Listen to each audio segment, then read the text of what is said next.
चलें, आज बात करते हैं सिंध के सफेद सोने की। ये सिर्फ एक फसल की कहानी नहीं, ये जमीन की मईशत और यहाँ बसने वाले लाखों लोगों की जिंदगियों की कहानी है। सिंध में जब भी कपास का जिक्र होता है ना, तो उसे सिर्फ फसल नहीं कहा जाता, उसे एक बहुत खास नाम दिया गया है, सफेद सोना। और ये नाम ही अपने आप में बहुत कुछ कह जाता है। तो सवाल ये है कि आखिर इस फसल में ऐसा क्या है कि इसे सोना कहा जाता है। चलें, इसी सवाल का जवाब ढूंढते हैं। इसको समझने के लिए हमें ये जानना होगा कि कपास सिंध के लिए क्या मायने रखती है। ये सिर्फ खेतों में उगने वाली चीज नहीं, ये इस पूरे इलाके की पहचान का हिस्सा है। देखें, इसकी अहमियत की 3 बड़ी वजह हैं। पहली, ये हमारी पूरी टेक्सटाइल इंडस्ट्री की जान है। दूसरी, ये मुल्क के लिए बाहर से पैसा यानी ज़र मुबादला लाती है। और सबसे अहम बात, लाखों घरानों का रोजगार इसी से जुड़ा है। अच्छा, तो ये सफेद सोना उगता कहाँ है? इसके गढ़ हैं सिंध के ये जरखेज जिले, जैसे सांगढ़, शहीद बेनजीराबाद, खैरपुर, घोटकी और सखर। अब आते हैं इस सफर पर कि कैसे एक छोटा सा बीज सफेद सोने की शक्ल इख्तियार करता है। ये पूरा अमल बहुत दिलचस्प है। अब देखें, कपास का पौधा बड़ा नाजुक मिजाज होता है। इससे हर चीज बिल्कुल परफेक्ट चाहिए। जैसे आप देख सकते हैं, टेम्परेचर 25 से 35 डिग्री के बीच हो, जमीन जरखेज हो और पीएच लेवल भी बिल्कुल ठीक हो।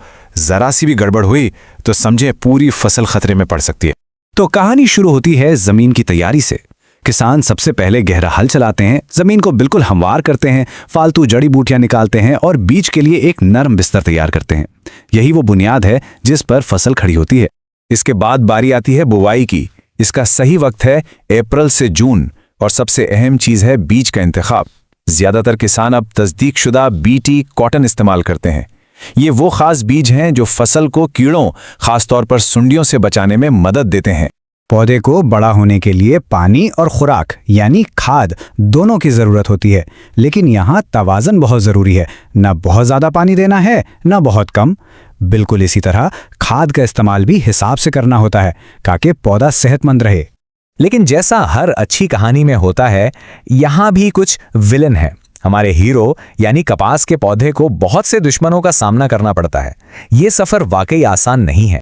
तो कौन है वो दुश्मन जो इस सफेद सोने के रास्ते में खड़े हैं? चलें, एक नज़र उन चैलेंजेस पर डालते हैं जिनसे हमारे किसानों को हर साल लड़ना पड़ता है।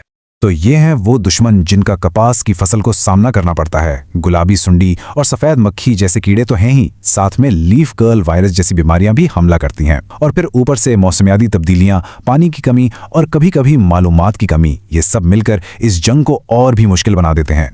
और एक बात याद रखने वाली है, फसल की जिंदगी के पहले 6 से 8 हफ्ते सबसे अहम होते हैं।